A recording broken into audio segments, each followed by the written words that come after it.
Please welcome our next speaker, Ms. Fang, President of the Radio Free Asia, a private non-profit media company funded by the U.S. Congress through a grant by Broadcasting Board of Governors. RFA act as a free press in countries without indigenous free press.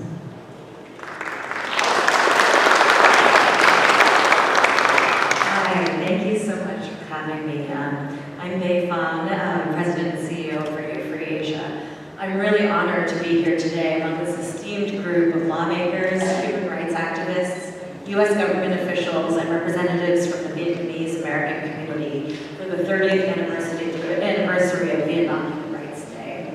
I want to thank the organizers for making RFA part of this special annual event. I also want to thank the many members of Congress who are present today who are among RFA supporters here on Capitol Hill. Press freedom is a human right, one that's intrinsic to a healthy global society. But as we're witnessing around the world, this is not a guarantee. That's especially true in Vietnam, where the ruling party continues to target independent media and degrade the public's individual liberties. This year, Reporters Without Borders ranked Vietnam among the 10 most restricted media environments in the world. As of today, 35 journalists and bloggers are jailed in Vietnam. Recently, we welcomed the long-awaited release of RFA blogger Nguyen Minh Hoa from prison after he completed his 7-year term in January. Hoa worked for RFA as a videographer, documenting protests and demonstrations. He remains under house arrest. We can only hope that authorities will leave him to continue his work freely. But 3 RFA contributors remain behind bars. Nguyen Ton Toi, who's serving a sentence of 11 years. He continues to suffer numerous health issues with limited access to proper health care. Ton Nguyen Nhat, who's serving a sentence of 10 years. According to his friend, Nhat has been forced to work 8 hours a day under grueling conditions. And Duyen Lan Tang, who's serving a sentence of 6 years. According to his wife, he's being psychologically abused and has experienced frequent harassment from other inmates.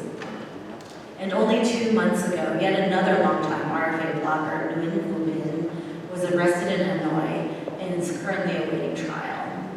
These individuals are among the growing list of journalists worldwide who are targeted by authoritarian regimes in an effort to squelch free speech. Their treatment is unjust and unwarranted.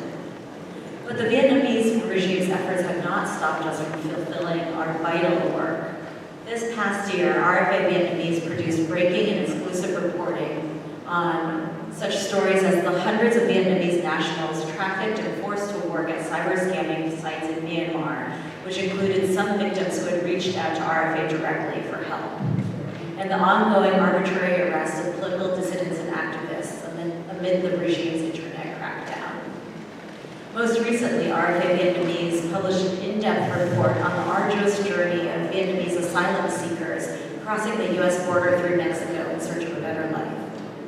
These stories and many others are what make RFA's work and independent journalism more widely so vital.